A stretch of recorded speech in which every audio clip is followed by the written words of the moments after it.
मंत्रा classes के इस YouTube channel पर आप सभी छात्रों का स्वागत है।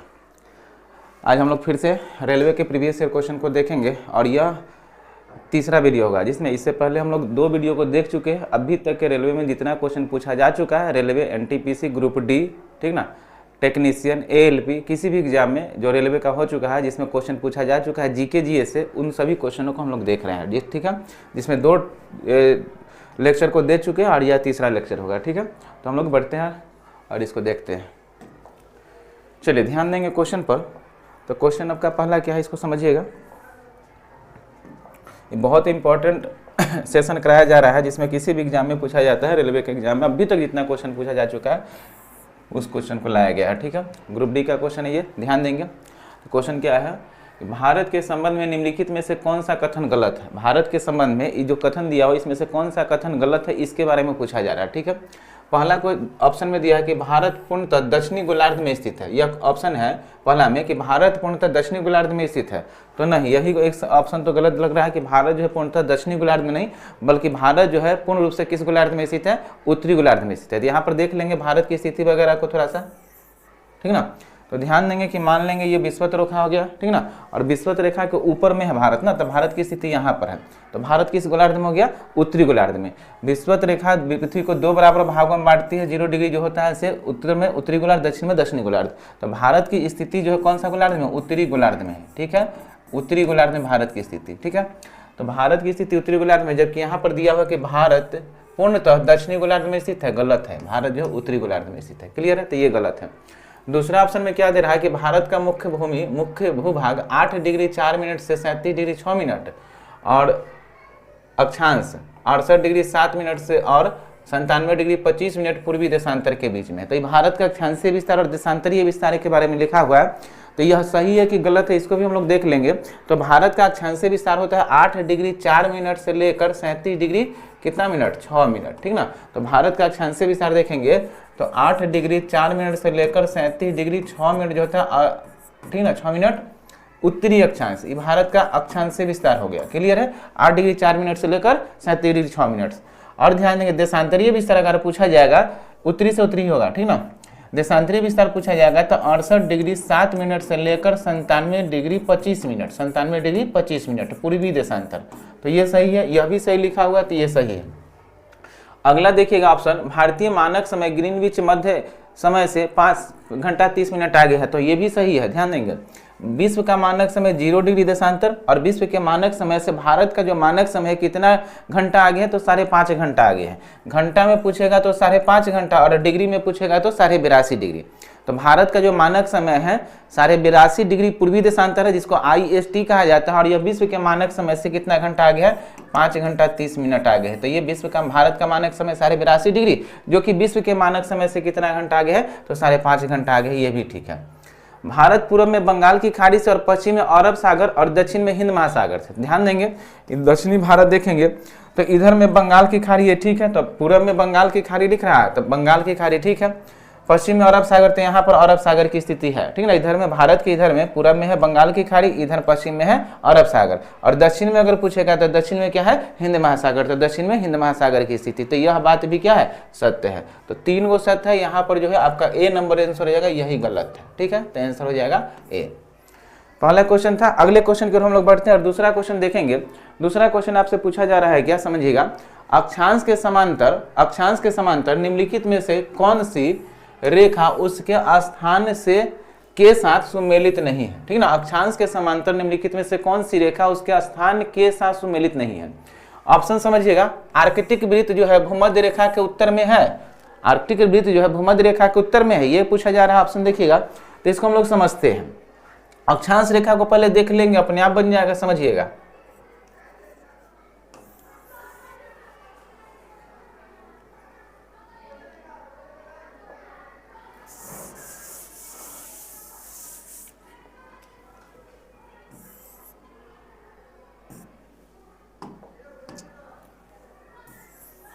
चलिए ध्यान देंगे, ये हो गया 0 डिग्री। तो 0 डिग्री को कहा जाता है विषुवत रेखा, ठीक है ना। 0 डिग्री अक्षांश को विषुवत रेखा। यहाँ पर देखेंगे 23.5 डिग्री, तो 23.5 डिग्री अक्षांश रेखा को क्या कहा जाता है, इसको कहा जाता है कर्क रेखा, ठीक है। 66.5 डिग्री उत्तरी अक्षांश, तो 66.5 डिग्री उत्तरी अक्षांश को कहा जाता है आर्कटिक रेखा, क्या आर्कटिक रेखा, ठीक ना, 66.5 डिग्री उत्तरी अक्षांश को आर्कटिक रेखा और 90 डिग्री उत्तरी अक्षांश को उत्तरी ध्रुव, ठीक है, उत्तरी ध्रुव इसको कहा जाता है। 23.5 डिग्री दक्षिण में देखेंगे तो 23.5 डिग्री दक्षिणी अक्षांश को कहा जाता है क्या चीज, मकर रेखा, तो इसको कहा जाता है मकर रेखा। 66.5 डिग्री दक्षिणी अक्षांश देखेंगे तो 66.5 डिग्री दक्षिणी अक्षांश को कहा जाता है अंटार्कटिका, अंटार्कटिका, ठीक ना, तो इसको कहा जाता है अंटार्कटिका रेखा और ये 90 डिग्री दक्षिण में दक्षिणी ध्रुव, ठीक है। आप समझिएगा क्या क्वेश्चन कहा जा रहा है कि आर्कटिक वृत्त जो है भूमध्य रेखा के उत्तर में है, तो आर्कटिक वृत्त ये वाला है, ठीक ना, तो आर्कटिक रेखा भूमध्य रेखा के, भूमध्य रेखा ये हो गया, ये हो गया भूमध्य रेखा, तो आर्कटिक वृत्त जो है भूमध्य रेखा के किधर, भूमध्य रेखा के उत्तर में, हाँ तो ये ठीक है, आर्कटिक वृत्त भूमध्य रेखा के उत्तर में है, आर्कटिक, ठीक है, ये सही है। मकर रेखा पूर्वी गोलार्ध में है, मकर रेखा पूर्वी गोलार्ध में, तो मकर रेखा जो दक्षिणी गोलार्ध में है, मकर रेखा यहाँ पर है ना, और विषुवत रेखा के दक्षिण में दक्षिणी गोलार्ध, तो मकर रेखा किस गोलार्ध में है, दक्षिणी गोलार्ध में, तो ये गलत है। मकर रेखा जो है दक्षिणी गोलार्ध में, ये बात गलत है क्योंकि मकर रेखा जो है, सॉरी मकर रेखा जो पूछ रहा है पूर्वी गोलार्ध में, तो ये बात गलत है क्योंकि मकर रेखा जो है दक्षिणी गोलार्ध में, क्लियर है। अगला है कर्क रेखा उत्तरी गोलार्ध में है, तो कर्क रेखा यहाँ 23.5 डिग्री जो है कर्क रेखा, और विषुवत रेखा के ऊपर में उत्तर में कर्क रेखा, तो कर्क रेखा जो उत्तरी गोलार्ध में, ये बात ठीक है। अंटार्कटिका वृत्त, अंटार्कटिका वृत्त भूमध्य रेखा के दक्षिण में है, तो ये ध्यान देंगे, अंटार्कटिका वृत्त ये है और ये भूमध्य रेखा है, तो भूमध्य रेखा के दक्षिण में है अंटार्कटिका वृत्त, ठीक ना, तो अंटार्कटिका वृत्त भूमध्य रेखा के कहां पर है, दक्षिण में, तो ये बात भी सही है। तो आंसर क्या हो जाएगा, मकर रेखा जो पूर्वी गोलार्ध में नहीं है, दक्षिणी गोलार्ध में, तो ये आंसर हो जाएगा असत्य, यही सुमेलित नहीं है, तो आंसर हो जाएगा बी, क्लियर है। तो इस क्वेश्चन को देख लिए, 2 नंबर क्वेश्चन था। 3 नंबर क्वेश्चन की ओर हम लोग बढ़ते हैं और 3 नंबर क्वेश्चन को देखेंगे। 3 नंबर क्वेश्चन है कि भारत की मानक यमोत्तर इनमें से किस स्थान से होकर गुजरती है। भारत का मानक यमोत्तर है जो IST है, जगह दिया हुआ है कन्नौज है, मिर्जापुर है, आगरा है, जौनपुर है, इसमें से कौन सा क्षेत्र से होकर गुजरती है भारत का मानक समय। तो समझेंगे भारत के मानक समय को समझने के लिए, भारत का मानक समय जो होता है ना, इसको कहाँ से गुजरती है, तो भारत का मानक समय जो है 82.5 डिग्री पूर्वी देशांतर है, क्या है 82.5 डिग्री पूर्वी देशांतर को भारत का मानक समय या इसको ही IST कहा जाता है। तो 82.5 डिग्री पूर्वी देशांतर को भारत का मानक समय या IST कहा जाता है, जो कि विश्व के मानक समय 0 डिग्री देशांतर से 5.5 घंटा आगे। अभी देखे थे इसको पिछले क्वेश्चन में। अब इसको गुजारा गया है तो उत्तर प्रदेश के इलाहाबाद, उत्तर प्रदेश राज्य है, उत्तर प्रदेश के इलाहाबाद के मिर्जापुर या नैनी से होकर गुजारा गया है, ठीक ना, मिर्जापुर या नैनी से होकर गुजारा गया है। तो मिर्जापुर ऑप्शन में है, तो मिर्जापुर आंसर हो जाएगा। कहाँ से गुजारा गया है, मिर्जापुर से होकर गुजारा गया है। और जब यह रास्ते में गुजरती है तो 5 राज्य से होकर गुजरती है। 5 राज्य में कौन कौन सा राज्य है, तो यह उत्तर प्रदेश से होकर गुजरती है, उत्तर प्रदेश के बाद मध्य प्रदेश से होकर गुजरती है, मध्य प्रदेश के बाद छत्तीसगढ़ से होकर गुजरती है, ठीक ना, और छत्तीसगढ़ के बाद ध्यान देंगे उड़ीसा से होकर गुजरती है, ठीक ना, उड़ीसा के बाद ध्यान देंगे आंध्र प्रदेश से होकर गुजरती है, तो आंध्र प्रदेश से होकर गुजरती है। यानी भारत का मानक समय जो भारत के कितने राज्य से होकर गुजरती है, तो 5 राज्य से होकर गुजरती है। कर्क रेखा 23.5 डिग्री उत्तरी अक्षांश, अब भारत का मानक समय 82.5 डिग्री, दोनों एक दूसरे को कहां पर काटती है, ऐसा भी क्वेश्चन पूछा जाता है। तो दोनों जो एक दूसरे को, ये कर्क रेखा हो गया 100 और भारत का मानक समय हो गया 100, दोनों एक दूसरे को काटती है कहां पर, छत्तीसगढ़ में, ठीक है ना, कहां पर काटती है, तो ये छत्तीसगढ़ में काटती है। अब ध्यान देंगे विश्व का मानक समय के बारे में पढ़ेंगे। ग्लोब पर जो विश्व का मानक समय 0 डिग्री देशांतर है, तो विश्व का मानक समय जो अपने देश, अपने रास्ते में 8 देश से होकर गुजरती है। कितना देश से, 8 देश से होकर गुजरती है। विश्व के मानक समय जो विश्व ये जो है 0 डिग्री, यह देश से 8 देश से होकर गुजरती है। और इसमें भी अगर आपसे क्वेश्चन पूछ दिया जाए कि विश्व का मानक समय जो है 0 डिग्री देशांतर रेखा और कर्क रेखा दोनों एक दूसरे को कहां पर काटेगी, तो दोनों एक दूसरे को काटती है। यहाँ पर एक देश है अल्जीरिया, तो दोनों एक दूसरे को अल्जीरिया में काटती है। क्लियर है, तो ये था क्वेश्चन नंबर 3, जिसका सही आंसर क्या होगा, मिर्जापुर से होकर भारत का मानक समय गुजरती है 82.5 डिग्री पूर्वी देशांतर। समझ गए। अगले क्वेश्चन की ओर हम लोग बढ़ते हैं। अगला क्वेश्चन है कि सागा दावा उत्सव निम्नलिखित में से किस भारतीय राज्य में मनाया जाता है। सागा दावा के बारे में हम लोग 2-3 बार देख चुके हैं और सागा दावा आ चुका है, इससे पहले वाला में भी हम लोग डिस्कशन कराए थे। तो सागा दावा हम लोग देखे थे कहाँ पर, सिक्किम में। तो सागा दावा त्यौहार कहाँ पर है, सिक्किम में है। तो ये सिक्किम में मनाया जाता है, तो आंसर सही क्या हो जाएगा, सिक्किम। इसके बारे में हम लोग पढ़ते आ रहे हैं श्री अन्न महोत्सव, ठीक ना। तो श्री अन्न महोत्सव कहाँ पर, उत्तर प्रदेश में। क्लियर है। मध्य प्रदेश में तो ध्यान देंगे, एक मध्य प्रदेश में उत्सव को देखेंगे तो मध्य प्रदेश में एक राय जो नृत्य मनाया जाता है, नाल उत्सव जो मनाया जाता है मध्य प्रदेश में, सागा जो उत्सव है, ठीक ना। अरुणाचल प्रदेश देखेंगे तो अरुणाचल प्रदेश में एक उत्सव मनाया जाता है जिसे किस नाम से जाना जाता है, तो सियांग के नाम से जाना जाता है। अरुणाचल प्रदेश में उत्सव को किस नाम से, सियांग के नाम से जाना जाता है। सिक्किम में सागा दावा, तो ये 4 नंबर का सही आंसर क्या हो जाएगा, सिक्किम। क्लियर है। अगला क्वेश्चन ध्यान दीजिएगा, 5 नंबर देखें, निम्नलिखित में से किस स्थान पर 12 प्रवाल द्वीप पाए जाते हैं, तो ध्यान देंगे किस स्थान पर 12 प्रवाल द्वीप पाई जाती है, तो ये बराबर 12 प्रवाल द्वीप जो है लक्षद्वीप पर पाई जाती है, ठीक ना। कहाँ पर, लक्षद्वीप पर। ध्यान देंगे, इसको समझेंगे। भारत का केंद्र शासित प्रदेश है लक्षद्वीप, जो कि भारत का सबसे छोटा केंद्र शासित प्रदेश माना जाता है लक्षद्वीप के। और लक्षद्वीप की अवस्थिति देखेंगे तो कहाँ पर है, ये है अंडमान निकोबार द्वीप अरब सागर। तो लक्षद्वीप की अवस्थिति कहाँ पर है, अरब सागर में। लक्षद्वीप समूह का कहाँ स्थिति है, अरब सागर में। और लक्षद्वीप जो है प्रवाल भित्ति के मरने के कारण मूंगा चट्टान का निर्माण होता है और मूंगा चट्टान के द्वारा निर्मित एक द्वीप है। तो भारत में एक लक्षद्वीप जो है मूंगा चट्टान के द्वारा एक निर्मित द्वीप है। और मूंगा चट्टान का निर्माण किसके कारण होता है, तो एक प्रवाल भित्ति जलीय जीव होता है, इसी के मरने के कारण मूंगा चट्टान का निर्माण होता है। और ये मूंगा चट्टान जिसे प्रवाल द्वीप कहा गया है, तो मूंगा चट्टान के द्वारा निर्मित द्वीप है। इसमें 12 प्रवाल द्वीप है। लेकिन अगर आपसे क्वेश्चन पूछ दिया जाए कि लक्षद्वीप में कुल द्वीपों की संख्या कितना है, तो लक्षद्वीप में कुल द्वीपों की संख्या कितना है, 36। लक्षद्वीप में कुल द्वीपों की संख्या 36 है।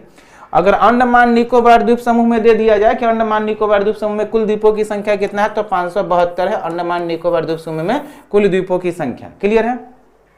यहाँ पर और थोड़ा समझेंगे तो लक्षद्वीप जो भारत में प्रवाल भित्ति के द्वारा या मूंगा चट्टान के द्वारा निर्मित द्वीप है। जबकि अगर आपसे पूछा जाए कि विश्व में प्रवाल भित्ति या मूंगा चट्टान के द्वारा निर्मित सबसे बड़ा द्वीप कौन सा है, तो ऑस्ट्रेलिया का ग्रेट बैरियर रीफ जो है विश्व का सबसे बड़ा प्रवाल भित्ति के द्वारा निर्मित चट्टानीय द्वीप है। क्लियर है, इस बात को समझ गए।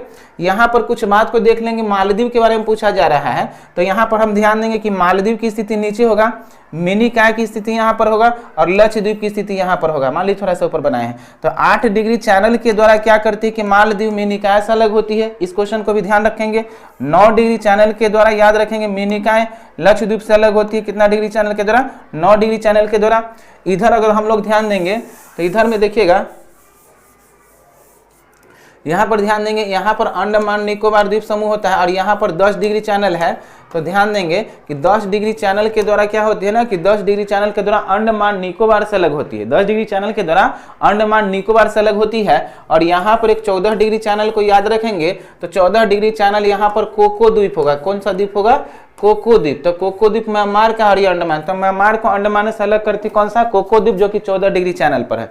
यहाँ पर एक 6 डिग्री चैनल होगा और 6 डिग्री चैनल किससे किसको अलग करती है, तो अंडमान निकोबार को किससे अलग करती है, इंडोनेशिया से अलग करती है। तो इस बात को भी हम लोग को याद रखना है। क्लियर है। ध्यान देंगे सेल्सियस द्वीप कहाँ पर है, सेल्सियस द्वीप जो है हिंद महासागर में मेडागास्कर के समीप में। क्लियर है। मालदीव भी देख लिए कि हिंद महासागर में, यहाँ पर मालदीव और मिनिकॉय के बीच। अंडमान निकोबार द्वीप समूह की स्थिति देखेंगे तो अंडमान निकोबार द्वीप समूह की स्थिति कहाँ पर है, बंगाल की खाड़ी में है। और अंडमान निकोबार द्वीप समूह में सबसे अधिकतर द्वीप की है, तो भारत में सबसे बड़ा द्वीप समूह कौन सा, अंडमान निकोबार द्वीप समूह, जिसमें कुल द्वीपों की संख्या बताए थे 572। अंडमान निकोबार द्वीप समूह की सबसे ऊंची चोटी का नाम क्या है, तो सबसे ऊंची चोटी का नाम है सैंडल पीक। जबकि अगर पूछ दिया जाए कि लक्षद्वीप की सबसे ऊंची चोटी का नाम क्या है, तो माउंट ऑनड्रेडा जो है लक्षद्वीप की सबसे ऊंची चोटी का नाम है। क्लियर है। तो ये क्वेश्चन नंबर 5 था। क्वेश्चन नंबर 6 की ओर हम लोग बढ़ते हैं। क्वेश्चन नंबर 6, निम्नलिखित में से कौन सा गोंडवाना लैंड नामक प्राचीन महाद्वीप का हिस्सा नहीं था। तो गोंडवाना लैंड का जो हिस्सा कौन नहीं था, इसमें से ऑप्शन दे रहा है दक्षिण अफ्रीका, भारत, फ्रांस और ऑस्ट्रेलिया। तो पहले तो गोंडवाना लैंड और अंगारा लैंड को हम लोग समझ लेते हैं कि गोंडवाना लैंड कौन था और अंगारा लैंड कौन था। समझिएगा यहाँ पर, तो ध्यान दीजिए। देखिए प्रारंभ में भारत की स्थिति को देखेंगे तो भारत क्या था, भारत नहीं, पूरा पृथ्वी को ही देखते हैं तो पृथ्वी 2 भाग में देखेंगे। पृथ्वी के 2 भाग, एक जलीय भाग को और एक स्थलीय भाग। तो मान लीजिए कि ये सब जलीय भाग रहा होगा और ये स्थलीय भाग है। तो जलीय भाग और स्थलीय भाग को देखेंगे तो जलीय भाग को प्रारंभ में कहा गया था पैंथालासा। क्या कहा गया, पैंथालासा कहा गया। क्लियर है। और स्थलीय भाग है, इसको कहा गया पैंजिया। इसको क्या कहा गया, पैंजिया। तो स्थलीय भाग को पैंजिया और जलीय भाग को किस नाम से जाना गया, पैंथालासा के नाम से जाना गया। क्लियर है। आगे समझिए। भूकंप की घटना प्लेटों के बिखराव के कारण टूटने के कारण क्या हुआ कि पैंजिया है टूटकर 2 भागों में बट गया। तो पैंजिया टूटकर 2 भागों में बट गया तो एक भाग ऊपर में बन गया, टूट कर ऊपर की तरफ चला गया और एक भाग नीचे की तरफ टूट कर आ गया। तो ऊपर वाले भाग का नाम दिया गया अंगारा लैंड। क्या नाम दिया गया? ऊपर वाले का भाग का नाम दिया गया अंगारा लैंड और नीचे वाला भाग है इसका नाम दिया गया गोंडवाना लैंड। ठीक है, तो नीचे वाला का नाम दिया गया गोंडवाना लैंड। क्लियर है? पैंजिया टूटकर दो भागों में बटा, अंगारा लैंड और गोंडवाना लैंड। क्लियर है? अब ध्यान देंगे फिर से, और बीच में जो ये पानी वाला भाग है, तो जब बीच में पानी आ गया था यहाँ पर, तो इसको नाम इससे जाना गया था किस नाम से? तो इसे जाना गया था टेथिस सागर के नाम से। ठीक ना? तो इसे जाना गया किस नाम से? टेथिस सागर के नाम से इसे जाना गया। क्लियर है? आगे चलकर क्या देखेंगे ना कि यह भी टूटकर ऊपर वाला जो अंगारा लैंड है 3 भाग में टूटकर अलग अलग होगा और नीचे वाला जो गोंडवाना लैंड है 4 भाग में टूटकर अलग अलग होगा। ठीक ना? जिस कारण से 4 अतिरिक्त 7 यानी 7 महादेश का निर्माण होगा इसके टूटने के कारण। तो इसको भी देख लेते हैं हम लोग, थोड़ा सा देखिएगा, समझिएगा। मान लीजिए कि यहाँ पृथ्वी है और पृथ्वी के बारे में समझेंगे कि यहाँ पर ऊपर वाला अंगारा लैंड टूटा था। यहाँ पर जो ऊपर वाला देखेंगे ये अंगारा लैंड है। अंगारा लैंड टूटने के कारण 3 महादेश और ये गोंडवाना लैंड है, इसके टूटने के कारण 4 महादेश। कौन कौन सा 3-4 महादेश का निर्माण होगा? 7 पूरा महादेश का निर्माण होगा। तो देखेंगे यहाँ पर ऑस्ट्रेलिया महादेश का निर्माण हुआ है। ठीक ना? तो ये पूरा ऑस्ट्रेलिया महादेश का निर्माण हुआ। यहाँ पर कौन सा महादेश का निर्माण हुआ? यूरोप महादेश का निर्माण हुआ और यहाँ पर उत्तरी अमेरिका का निर्माण हुआ। क्लियर है? तो यहां पर बन गया एशिया अंगारा लैंड के टूटने से, ये बना यूरोप और ये बना क्या? उत्तरी अमेरिका। क्लियर है? यहां पर बना एक गोंडवाना लैंड के टूटने से ऑस्ट्रेलिया,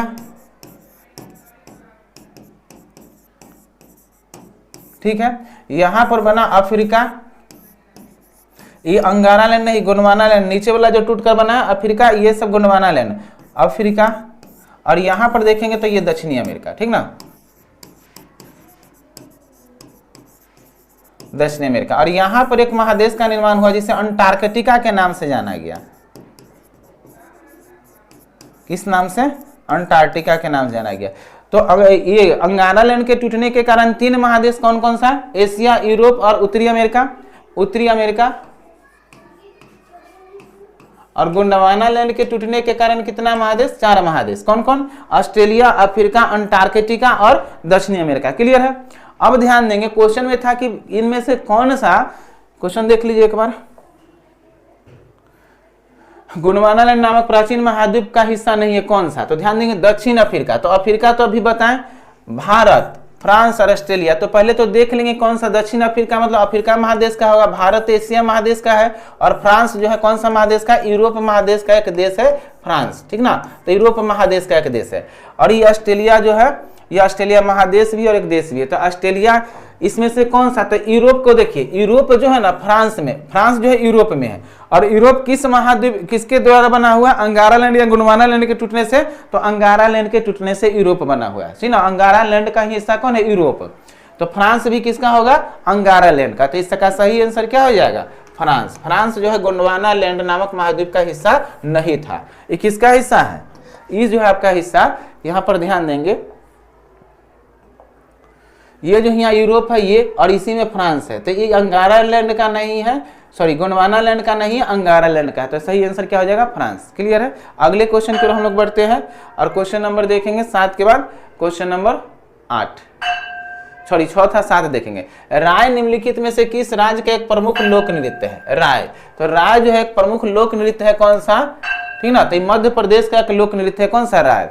तो राय जो है मध्य प्रदेश का एक लोक नृत्य है जो कि वहां के बेदिया जनजाति, इसके द्वारा नृत्य किया जाता है। बेदिया जनजाति के द्वारा। किसके द्वारा? तो बेदिया जनजाति है वहां का, इसी के द्वारा इस नृत्य को किया जाता है। क्लियर है? मध्य प्रदेश में एक राय जो लोक नृत्य है, यह बेदिया जनजाति के द्वारा नृत्य को किया जाता है। आगे समझेंगे, यहाँ पर ध्यान देंगे मणिपुर है। तो मणिपुर के बारे में इससे पहले भी हम बताए थे कि मणिपुर में एक लोक नृत्य जो अपनाया गया है और उस लोक नृत्य को किस नाम से जाना जाता है? तो रास लीला के नाम से जाना जाता है। ठीक ना? तो रास लीला मणिपुर का एक लोक नृत्य है।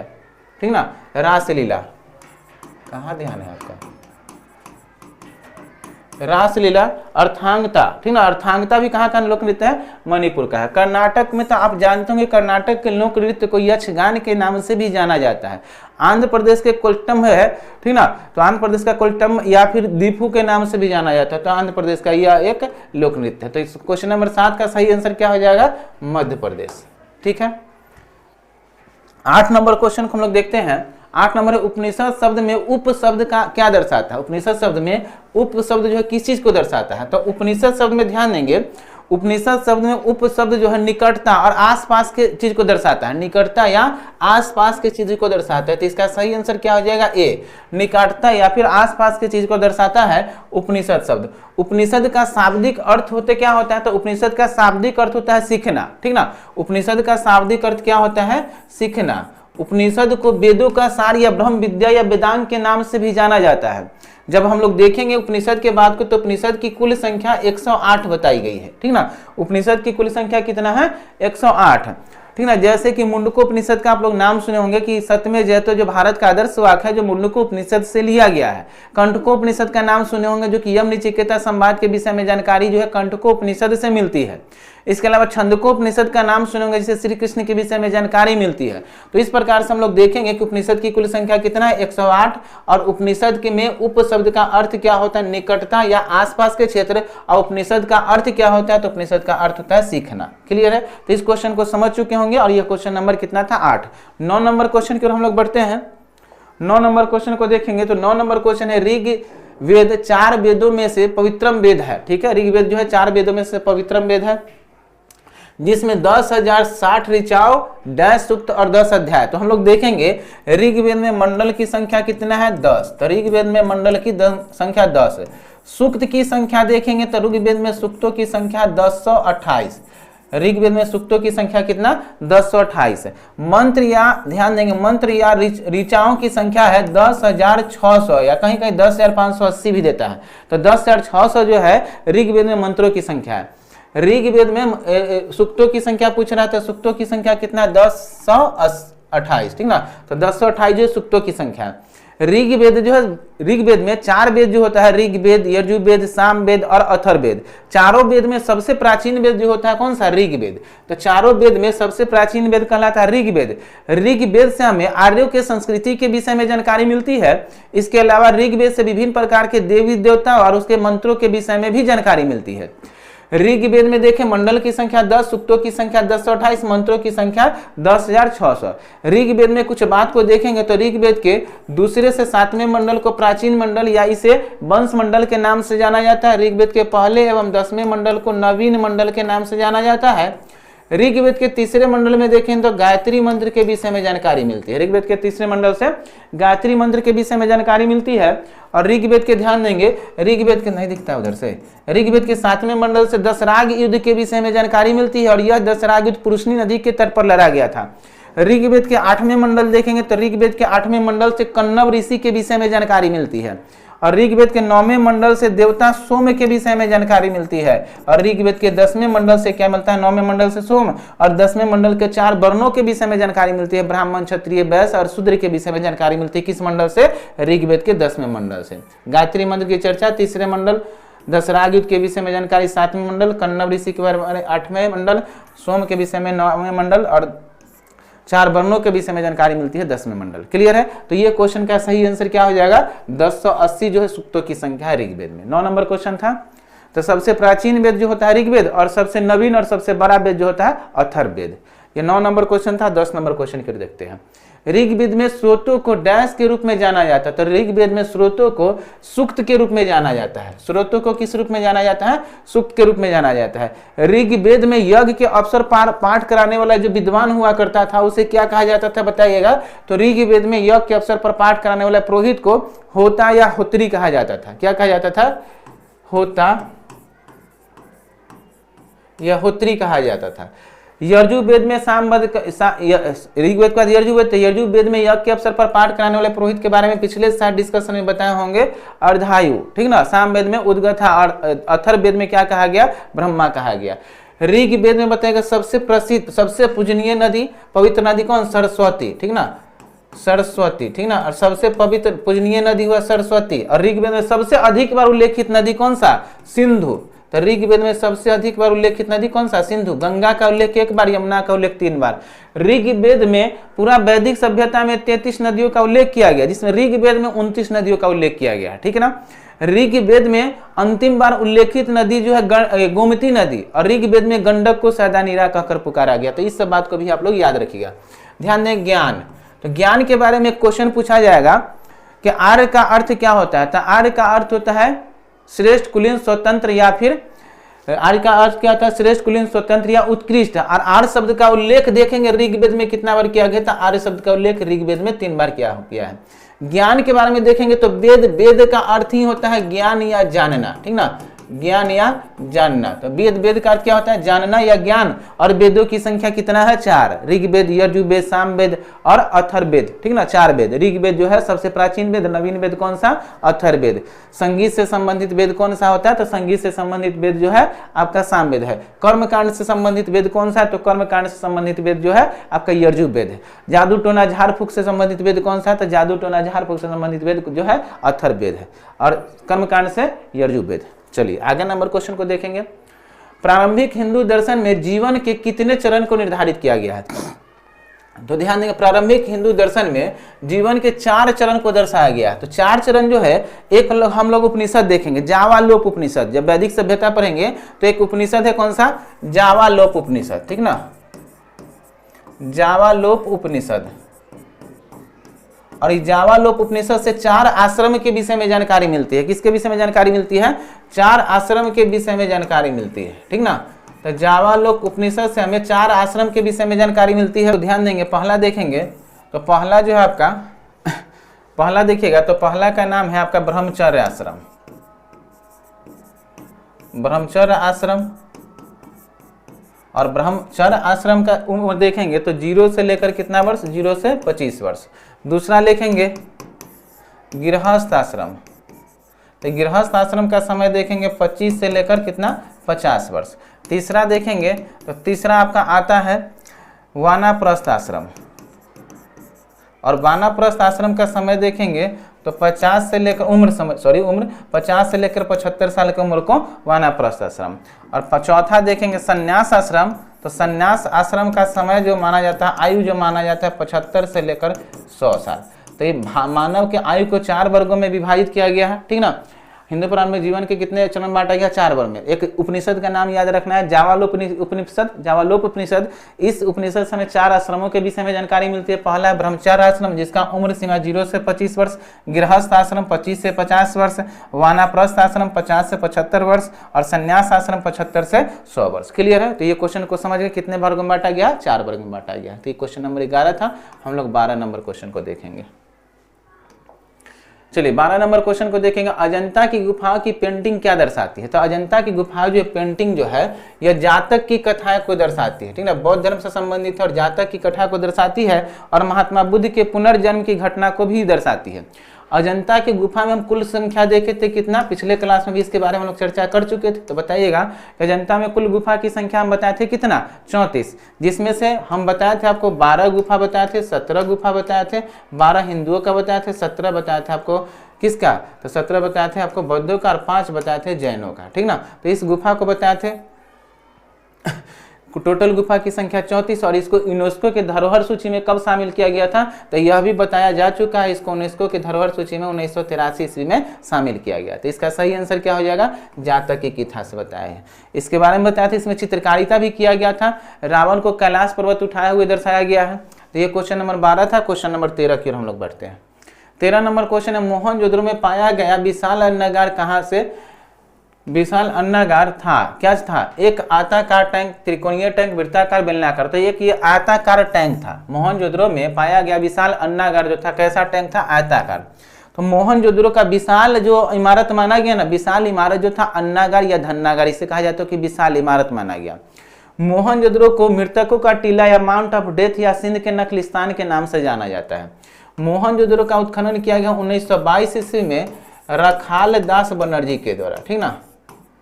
रखाल दास बनर्जी के द्वारा मोहनजोदड़ो का उत्खनन किया गया कब? 1922 ईस्वी में। मोहनजोदड़ो के उत्खनन से पशुपति महादेव की मूर्ति मिली है और इस मूर्ति मिली है और इस मूर्ति के चारों ओर एक भैंस, एक गंडा, एक हाथी, एक भैंस, एक गंडा, एक हाथी और एक बाघ का चित्र अंकित है और नीचे में 2 हिरण का चित्र विराजमान है। क्लियर है।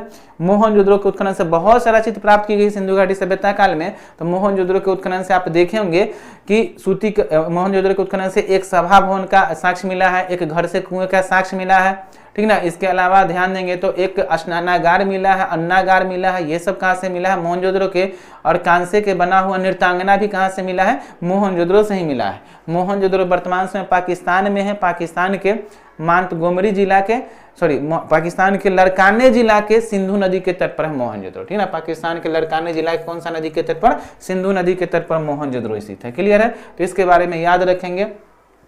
1922 इसमें रखालदास बनर्जी के द्वारा इसकी खोज की गई मोहनजोदड़ो। वर्तमान समय में कहाँ पर है? पाकिस्तान में है।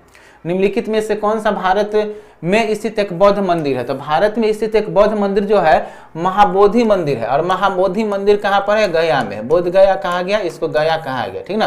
तो गया में महाबोधि मंदिर है जिसका संबंध किससे है? बौद्ध धर्म से। महात्मा बुद्ध को ज्ञान की प्राप्ति गया में हुआ था और इसी पीपल वृक्ष के नीचे यहीं पर हुआ था और इसीलिए इसे बोधि मंदिर के नाम से या महात्मा बोधि मंदिर के नाम से जाना जाता है। तो महात्मा बुद्ध का जन्म 563 ईसा पूर्व में हुआ था। कहाँ पर? तो कपिलवस्तु के निकट लुम्बिनी नामक स्थान पर हुआ था और इनकी ज्ञान 563 ईसा पूर्व में और इनको ज्ञान की प्राप्ति जो हुआ था बोध गया में हुआ था, पीपल वृक्ष के नीचे हुआ था, निरंजना नदी के तट पर हुआ था। और जब ज्ञान प्राप्ति हो गया तो महात्मा बुद्ध अपना उपदेश, प्रथम उपदेश कहाँ पर दिए थे?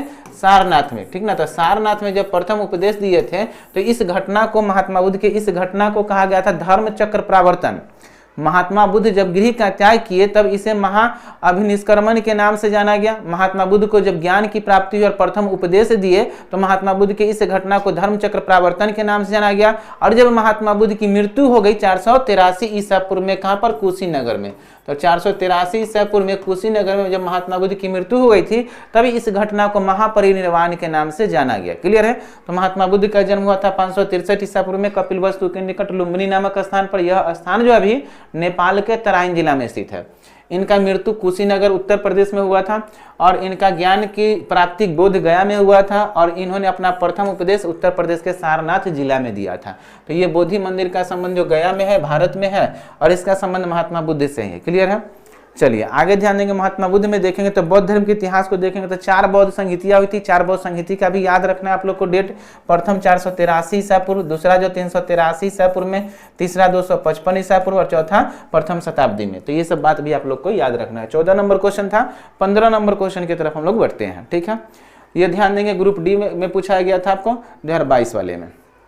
15 नंबर क्वेश्चन को देखते हैं और 15 नंबर भी क्वेश्चन जो है मॉर्निंग शिफ्ट में पूछा जा चुका है 23/8/2022 को। निम्नलिखित में से कौन सी यमुना नदी प्रणाली की सहायक नदी नहीं है? ठीक ना। तो सहायक नदी नहीं है किसका? जो यमुना नदी की सहायक नदी नहीं है तो ध्यान देंगे चंबल है, सिंधु है और चिनाब है, ठीक ना। तो एक तो ध्यान देंगे कि यमुना नदी की सहायक नदी कौन सा नहीं है। तो यमुना नदी की सहायक नदी जो है ना आपका कौन सा नहीं है? तो यमुना नदी की सहायक नदी जो सिंधु नदी नहीं है, ठीक ना। क्योंकि सिंधु तो एक स्वयं में अलग से नदी है। तो भारत की जब मैप के देखेंगे तो सिंधु को ध्यान देंगे तिब्बत के मानसरोवर झील से निकलती है सिंधु नदी और यह लद्दाख होते हुए पाकिस्तान होते हुए अरब सागर में जाकर गिर जाती है। और सिंधु की सहायक नदियों में देखेंगे तो झेलम है, रावी है, सतलज है, ब्यास है, जिसे पंचनद के नाम से जाना जाता है। ये सब सिंधु की सहायक नदी है, ठीक ना। यमुना जो है तो यमुना के बारे में देखेंगे कि यमुना कहाँ से निकलती है? यमुनोत्री से निकलती है ऐसे, और यमुना निकलती है यमुनोत्री से। और यह किसकी सहायक नदी है? तो ध्यान देंगे, इधर देखिए यमुना के बारे में। मान लीजिए कि ये यमुना नदी है, 1325 किलोमीटर यमुना नदी की लंबाई है और यमुना जो है गंगा की सहायक नदी है। यमुना किसकी सहायक नदी है? गंगा की सहायक नदी। यमुना जो है गंगा की सबसे लंबी सहायक नदी है, जो कि किधर से, यमुना जो गंगा में किधर से मिलती है? तो दाईं तरफ से मिलने वाली यमुना गंगा की एक नदी है, ठीक ना। हिंडन नदी यमुना की सहायक नदी है। इसके अलावा यहाँ पर देखेंगे मालवा के पठार से चंबल नदी निकलती है और यह भी यमुना में जाकर मिलती है। बेतवा नदी निकलती है, यह भी यमुना में जाकर मिलती है। तो चंबल नदी और क्वेश्चन क्या था आपका? यमुना नदी प्रणाली की सहायक नदी नहीं है। तो यमुना नदी प्रणाली की सहायक नदी नहीं है, सिंधु नदी नहीं है। चिनाब जो है, चिनाब भी तो आपका, और क्वेश्चन गलत किया हुआ, ध्यान देंगे। चिनाब जो होगा आपका सिंधु की सहायक नदी होगा। तो आंसर एक ही ना होगा, सिंधु नदी नहीं है। चिनाब जो है आपका किसका सहायक नदी है? सिंधु की सहायक नदी है। हिंडन तो है ये है और चंबल है ये है। तो ये थोड़ा देख लीजिएगा, चिनाब भी जो होगा ना किसका सहायक नदी होगा, ये भी सिंधु का सहायक नदी होगा। तो 2 आंसर गलत होगा, ध्यान दे लीजिएगा थोड़ा। तो इसका सही आंसर जो होना चाहिए था ना, क्वेश्चन ऑप्शन में सेट करने में दिक्कत है यहाँ पर। तो निम्नलिखित में से कौन सा यमुना की सहायक नदी नहीं है, तो यमुना की सहायक नदी सिंधु भी नहीं होगा और चिनाब भी नहीं होगा, क्योंकि सिंधु की सहायक नदी चिनाब नदी है। झेलम, रावी, चिनाब और ब्यास, सतलज ये सब जो है सिंधु की सहायक नदी है। हिंडन जो है, चंबल है, यमुना की सहायक नदी है। क्लियर है। तो इसका सही आंसर होना चाहिए था, अगर इस चिनाब की जगह और कोई दूसरा रहता, एक ही आंसर न होगा, 2 को तो इसमें तो 1 से अधिक हो जाएगा। तो ध्यान देंगे, सिंधु नहीं होगा, चंबल इसका सहायक नदी नहीं होगा। क्लियर है। अगला क्वेश्चन को हम लोग देखते हैं। सिंधु यहाँ से मानसरोवर झील से निकलेगी और जाकर गिरेगी कहाँ पर, अरब सागर में। भारत, पाकिस्तान और तिब्बत के क्षेत्र में सिंधु नदी बहती है। सिंधु के 5 सहायक नदी जिसे पंच नदी के नाम से जाना जाता है। यमुना गंगा की सबसे लंबी सहायक नदी है, जो कि दाहिने तरफ से जाकर गंगा में यमुना मिलती है, ठीक ना। यमुना की कुल लंबाई जो मानी जाती है 1325 किलोमीटर यमुना की लंबाई मानी जाती है। और ये चंबल हो गया, बेतवा हो गया और यहाँ पर केन नदी, ये सब नदी यमुना की सहायक नदी है। क्लियर है। और यमुना किसकी सहायक नदी है, तो यमुना है गंगा की सहायक नदी। और गंगा स्वतंत्र रूप से नदी जाकर बंगाल के खाड़ी में गिरती है। क्लियर है। तो इस बात को समझेंगे। 15 नंबर क्वेश्चन था, ऑप्शन सेट करने में गलती है। 16 नंबर क्वेश्चन को देखते हैं। 16 नंबर क्वेश्चन है, भारतीय संविधान की प्रस्तावना में आए शब्द डैश का अर्थ राज्य के निर्वाचन प्रमुख से है। तो राज्य के निर्वाचन प्रमुख से किसका अर्थ है, तो ध्यान देंगे।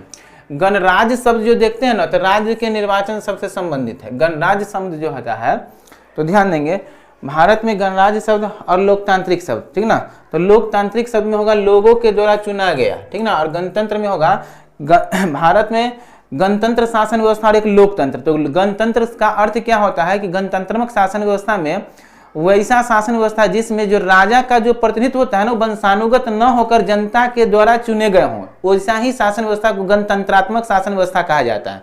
तो गणतंत्र का अर्थ ही क्या, गणराज्य का अर्थ ही होता है क्या चीज, कि भारत में गणराज्य शब्द का अर्थ होता है निर्वाचन से प्रमुख, ठीक ना, गणराज्य या गणतंत्र से। क्लियर है।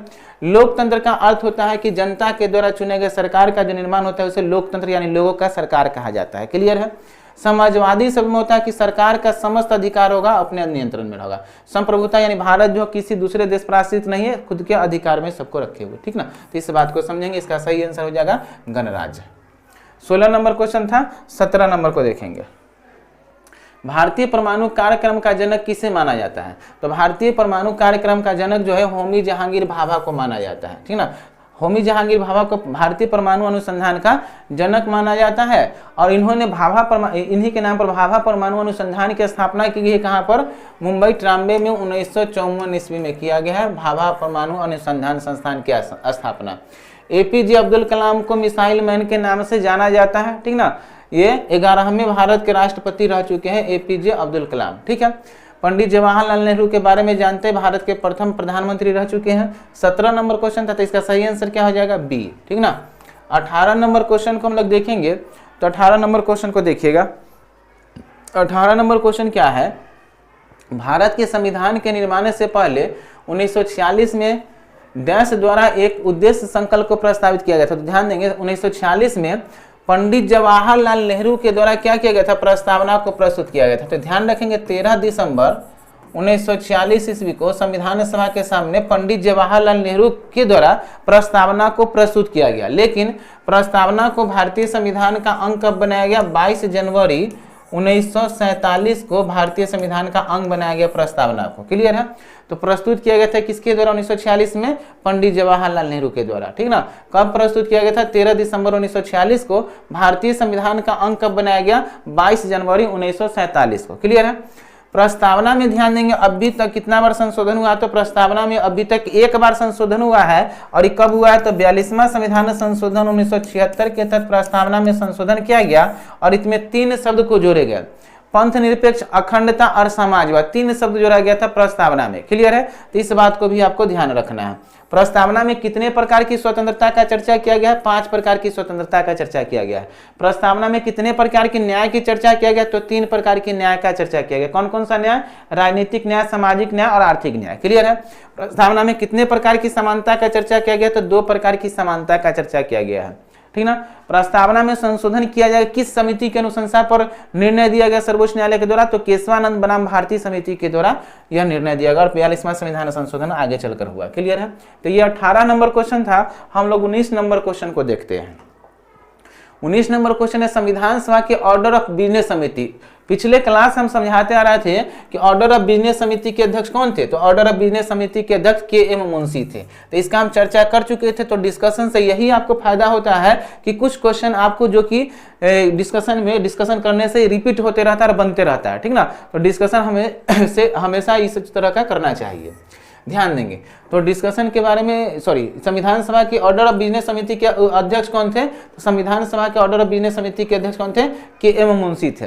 यहाँ पर ध्यान देंगे सरदार वल्लभ भाई पटेल जो थे किस समिति के अध्यक्ष थे, प्रांतीय और गृह समिति के अध्यक्ष थे कौन, सरदार वल्लभ भाई पटेल। और भारत के प्रथम क्या थे, उप प्रधानमंत्री भी, भारत के प्रथम उप प्रधानमंत्री भी कौन है, सरदार वल्लभ भाई पटेल। लौह पुरुष के नाम से जाना जाता है।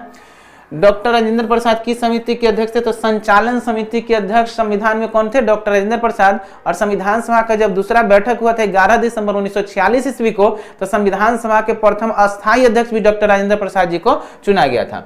पंडित जवाहरलाल नेहरू संघ समिति और संघ शक्ति समिति के अध्यक्ष थे पंडित जवाहरलाल नेहरू। क्लियर है। ये क्वेश्चन का सही आंसर क्या आ जाएगा, के.एम. मुंशी। 19 नंबर क्वेश्चन था। हम लोग देखते हैं अगला।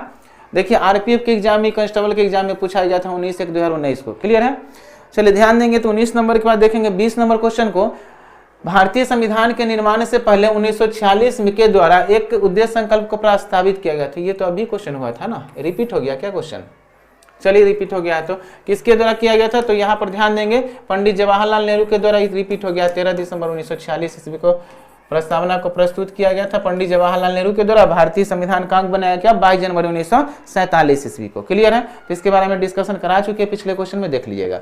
डॉक्टर भीमराव अंबेडकर क्या थे, तो डॉक्टर भीमराव अंबेडकर के बारे में देखेंगे।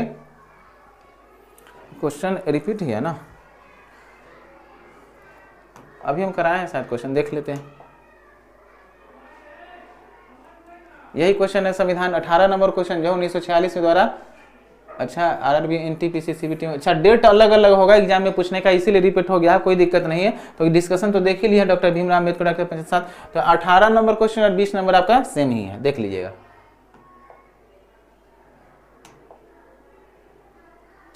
चलिए आगे 21 नंबर क्वेश्चन को देखते हैं। सरकार के संसदीय रूप को अपनाने के लिए प्रेरणा भारत के संविधान के निर्माताओं के द्वारा तैयार की गई थी। कहां से तैयार की गई थी, भारत के सरकार के संसदीय रूप को अपनाने की प्रेरणा। तो भारत में संसदीय रूप को सरकार के अपनाने की प्रेरणा जो लिया गया था कहां से, तो ब्रिटेन में, ठीक है। तो भारत में संसदीय शासन प्रणाली जो लिया गया कहां के संविधान से, ब्रिटेन के संविधान से। तो भारत में संसदीय शासन प्रणाली ब्रिटेन के संविधान से। राष्ट्रपति का पद ब्रिटेन के संविधान से। क्लियर है। मंत्रिमंडल की व्यवस्था ब्रिटेन के संविधान से। एक समान कानून व्यवस्था ब्रिटेन के संविधान से, ठीक है। तो ये सब ब्रिटेन के संविधान से लिया गया था। क्लियर है।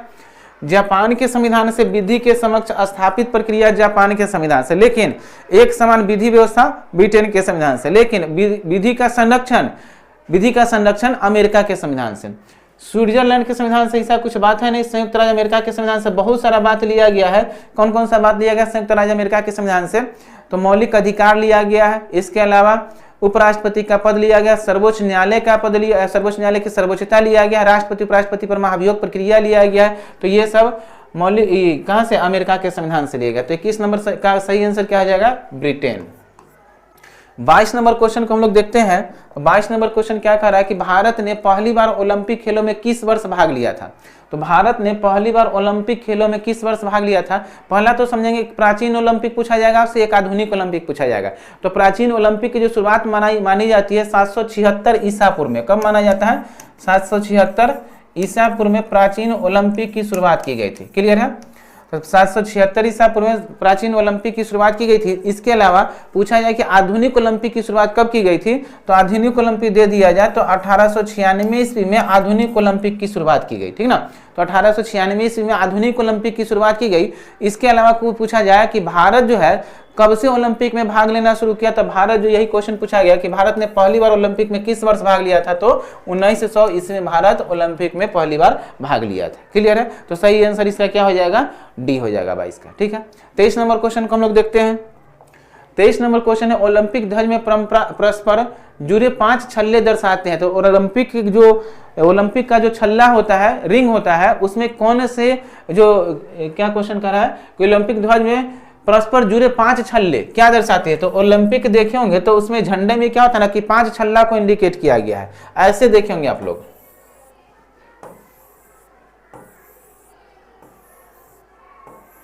ठीक ना। तो इस प्रकार से 5 छल्ले देखोगे और इसमें क्या है ना कि 5 छल्ला जो होता है पांचों अलग अलग रंग का होता है और यह अलग अलग रंग जो होता है हर एक महादेश को इंडिकेट करता है। ठीक ना, हर एक महादेश को इंडिकेट करता है। तो देखेंगे कौन सा रंग किस महादेश को इंडिकेट करता है। तो इधर वाला रंग देखेंगे तो ये नीला होता है और यह जो इंडिकेट करता है किस देश को इंडिकेट करता है, तो नीला रंग जो है, नीला जो रंग होगा इसका यूरोप महादेश को इंडिकेट करेगा। किसको इंडिकेट प्रदर्शित करता है, यूरोप को। बीच वाला देखेंगे तो यहां पर ध्यान देंगे ये वाला, तो ये काला रंग होगा और काला जो होगा किसको प्रदर्शित करता है, तो काला जो होता है अफ्रीका महादेश को प्रदर्शित करता है। ठीक ना। अंतिम वाला देखेंगे तो यहां पर कौन सा रंग होगा, तो यहां पर आप देखेंगे लाल रंग होता है और लाल जो होगा अमेरिका लिखेंगे, अमेरिका को। यहां पर देखेंगे तो ये जो होता है आपका पीला होता है, क्या होता है, पीला। और पीला जो होता है, पीला रंग किस महादेश को प्रदर्शित करता है, एशिया महादेश को प्रदर्शित करता है। ठीक है। और यहां पर देखेंगे एक जो होता है कौन होता है, हरा, और हरा जो रंग होगा किसको, ऑस्ट्रेलिया को प्रदर्शित करता है। तो ओलंपिक के छल्ले में 5 रंग होते हैं और पांचों रंग जो होता है क्या चीज होता है ना, 5 महादेश को प्रदर्शित करता है। इसका जो है निर्माण या इसका जो इसको जो बनाया गया था 1913 ईस्वी में पियर डी कुबर्टिन के द्वारा। ठीक ना, 1913 ईस्वी में किसके द्वारा बनाया गया, पियर डी कुबर्टिन। तो पियर डी कुबर्टिन के द्वारा 1913 से बनाया गया, जिसमें 5 छल्ला बनाया गया और 5 छल्ला में 5 रंग होता है जो कि 5 महादेशों को प्रदर्शित करती है। क्लियर है, इस बात को समझ गया। तो क्वेश्चन नंबर कितना, ये इसका क्या होगा, महाद्वीप, महादेश या महाद्वीप कहा जाएगा तो महाद्वीप को प्रदर्शित करती है। 23 नंबर क्वेश्चन था। आगे हम लोग देखेंगे 24 नंबर क्वेश्चन को। 24 नंबर क्वेश्चन क्या है कि संपूर्ण क्रांति का नारा किसके द्वारा दिया गया था। तो संपूर्ण क्रांति का नारा दिया था जयप्रकाश नारायण के द्वारा। जयप्रकाश नारायण ने 1974-75 ईस्वी में एक आंदोलन प्रारंभ किया था जिसे जेपी आंदोलन, जो कि बिहार में भ्रष्टाचार के खिलाफ इस आंदोलन को प्रारंभ किया गया था 1974 ईस्वी में श्रीमती इंदिरा गांधी जी की सरकार में। और उसी समय एक नारा दिया गया था, क्या चीज का, संपूर्ण क्रांति का नारा दिया है किनके द्वारा, जयप्रकाश नारायण जी के द्वारा। ठीक ना। तो जेपी आंदोलन प्रारंभ किया गया था, उसी समय दिया गया था यह नारा, यह संपूर्ण क्रांति आंदोलन प्रारंभ किया गया था। जयप्रकाश नारायण को भारत रत्न पुरस्कार से भी सम्मानित किया जा चुका है 1999 ईस्वी में। क्लियर ना, 1999 ईस्वी में भारत रत्न पुरस्कार से भी सम्मानित किया गया है। महात्मा गांधी जी के द्वारा कौन सा नारा दिया गया, तो करो या मरो की नारा किसके द्वारा, महात्मा गांधी जी के द्वारा दिया गया है। क्लियर है। 24 नंबर क्वेश्चन था। आगे हम लोग देखेंगे 25 नंबर क्वेश्चन। हर्षचंद्र के लेखक कौन है, कलहन की रचना का नाम क्या है, राजतरंगिणी। ठीक ना, तो बहुत इंपॉर्टेंट है, राजतरंगिणी। तो राजतरंगिणी किसके द्वारा लिखा हुआ पुस्तक है, कलहन की रचना राजतरंगिणी। ठीक ना। पाणिनि की रचना क्या है, तो पाणिनि की रचना जो है अष्टाध्यायी है। पाणिनि की रचना क्या है, अष्टाध्यायी पाणिनि की रचना है। कालिदास की रचना क्या है, तो कालिदास की रचना बहुत सारा है। कालिदास की रचना एक अभिज्ञान शकुंतलम देखेंगे, यह भारत की प्रथम ऐसी रचना मानी जाती है जिसे किसी विदेशी भाषा में प्रथम बार अनुवाद किया गया था।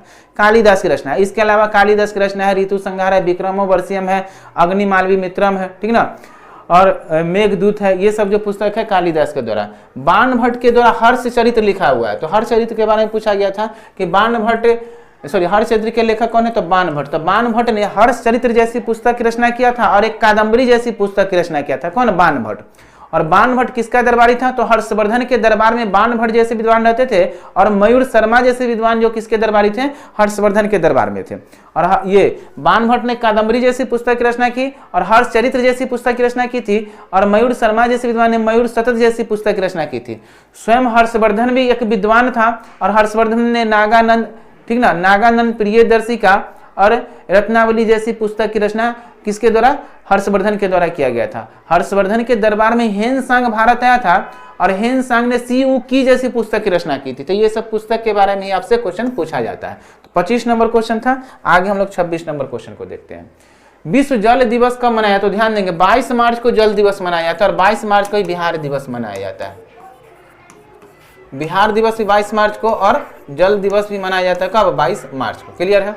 तो ये 26 नंबर क्वेश्चन था। 27 नंबर क्वेश्चन को देखेंगे, निम्न में से किस शहर को blue of city, blue city के नाम से जाना जाता है, ठीक ना। तो ब्लू सिटी के नाम से जोधपुर को जाना जाता है, किसको, जोधपुर को। जबकि गुलाबी शहर के नाम से किसे जाना जाता है, तो गुलाबी शहर के नाम से जाना जाता है किसको, जयपुर को, ठीक ना। बीकानेर को की कहा जाता है, ऊंटों का देश कहा जाता है, ठीक ना। तो इसे ऊंटों का देश कहा जाता है, इसे ऊंटों का देश कहा जाता है, किसको, ये बीकानेर को। अजमेर को क्या कहता है, ख्वाजा जहां का जो नगरी कहा जाता है, ख्वाजा जहां की नगरी अजमेर को कहा जाता है। तो ये क्वेश्चन नंबर 27 था, जिसका सही आंसर क्या हो जाएगा, डी। 28 नंबर क्वेश्चन को हम लोग देखते हैं, और 28 नंबर क्वेश्चन में क्या है देखिएगा, राथू बंधु योजना, ठीक ना। तो राथू बंधु योजना यो किस राज्य क्या योजना है, तो राथू बंधु योजना जो है करंट का क्वेश्चन होगा। ये क्वेश्चन पूछा जा चुका है 2021 में। तो करंट में जो भी योजना चल रहा होगा ना, उस योजना को हम लोग देखते रहेंगे। जब एग्जाम में आएगा तो करंट का ही लगभग योजना पूछा जाता है। यह उस समय का, तो ये तेलंगाना का एक योजना था, राथू बंधु योजना। एक त्यौहार पूछा जाएगा, बतकुम्मा त्यौहार, जो किस राज्य में मनाया जाता है, तो यह तेलंगाना में ही मनाया जाता है। क्लियर है। क्वेश्चन नंबर 28 था।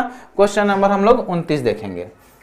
29 नंबर क्वेश्चन क्या है कि प्रथम पंचवर्षीय योजना के शुभारंभ के समय योजना आयोग के अध्यक्ष इनमें से कौन थे। तो ध्यान देंगे, प्रथम योजना का गठन हुआ था 1951 से लेकर 1956। ये प्रथम योजना आयोग का समय, योजना पंचवर्षीय योजना का, प्रथम पंचवर्षीय योजना पूछ रहा है ना। प्रथम पंचवर्षीय योजना के शुभारंभ के समय योजना आयोग के अध्यक्ष कौन थे। तो प्रथम पंचवर्षीय योजना का जो गठन किया गया था उस समय योजना आयोग के अध्यक्ष कौन थे। पहले तो देखेंगे कि योजना आयोग का गठन कब किया गया था, तो 15 मार्च 1950, ठीक है। तो 15 मार्च 1950 ईस्वी को योजना आयोग की स्थापना की गई। और योजना आयोग को जब स्थापना किया गया तो इसके प्रथम अध्यक्ष हुए पंडित जवाहरलाल नेहरू। और अगर प्रथम उपाध्यक्ष पूछा जाए तो गुलजारी लाल नंदा जो थे प्रथम उपाध्यक्ष थे योजना आयोग के, ठीक है।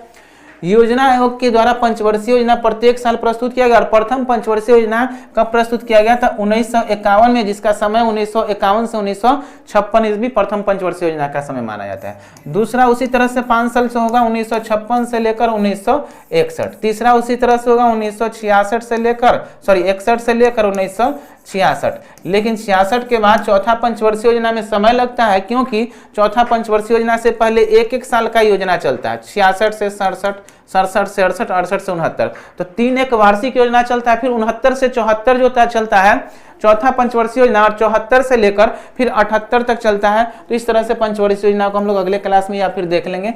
अभी सही इसका आंसर लिखेंगे क्या चीज, जवाहरलाल नेहरू प्रथम पंचवर्षीय योजना के शुभारंभ के समय योजना आयोग के अध्यक्ष। अभी वर्तमान समय में योजना आयोग का नाम बदलकर क्या कर दिया गया है, नीति आयोग कर दिया गया है। और नीति आयोग के नाम कब कर दिया गया था, 1 जनवरी 2015 ईस्वी से इसका नाम बदलकर क्या रख दिया गया, तो नीति आयोग इसका नाम रख दिया गया, योजना आयोग का नाम बदलकर। क्लियर है। अगर पूछा जाए कि नीति आयोग के प्रथम अध्यक्ष कौन थे, तो नीति आयोग के प्रथम अध्यक्ष नरेंद्र मोदी जी थे, ठीक है ना। यानी नीति आयोग हो या योजना के प्रथम अध्यक्ष पूछा जाए तो जो प्रधानमंत्री होते वो अध्यक्ष होते। क्लियर है। तो ये सही आंसर क्या हो जाएगा, पंडित जवाहरलाल नेहरू। 29 नंबर क्वेश्चन था। 30 नंबर क्वेश्चन को हम लोग देखते हैं। कालिदास सम्मान पुरस्कार किस राज्य सरकार के द्वारा दिया जाता है, तो कालिदास सम्मान पुरस्कार जो दिया जाता है आपका मध्य प्रदेश सरकार के द्वारा दिया जाता है, कालिदास सम्मान पुरस्कार। तो मध्य प्रदेश सरकार के द्वारा दिया था। इस पुरस्कार की शुरुआत कब हुई है, तो इस पुरस्कार को प्रथम बार प्रदान किया गया 1980 ईस्वी में। तो 1980 से शुरुआत की गई है कालिदास सम्मान पुरस्कार योजना 1980 ईस्वी से। क्लियर है। तो ये 30 क्वेश्चन था जो कि किसी न किसी एग्जाम में पूछा जा चुका है। एनटीपीसी में ये पूछा गया था क्वेश्चन। तो हम लोग जो सीरीज देख रहे हैं, रेलवे में अभी तक जितना क्वेश्चन जो पूछा गया होगा किसी भी एग्जाम में, एनटीपीसी हो, ग्रुप डी हो, एएलपी हो, टेक्नीशियन हो, हर तरह के एग्जाम में जीके जीएस में जितना जो क्वेश्चन पूछा जा चुका होगा, हिस्ट्री, पॉलिटी, ज्योग्राफी, मिसलेनियस, सभी क्वेश्चन को हम लोग कंप्लीट करेंगे। यह तीसरा सेशन था। इसी तरह से हम लोग डेली करके सप्ताह में 3 दिन करके इसको खत्म करेंगे। और 3 दिन एक नया सीरीज लाया जा रहा है जिसमें हम लोग देखेंगे बिहार दरोगा, बिहार एसएससी और बिहार पुलिस जो एग्जाम हो चुका है उसके सभी प्रीवियस ईयर क्वेश्चन को देखेंगे।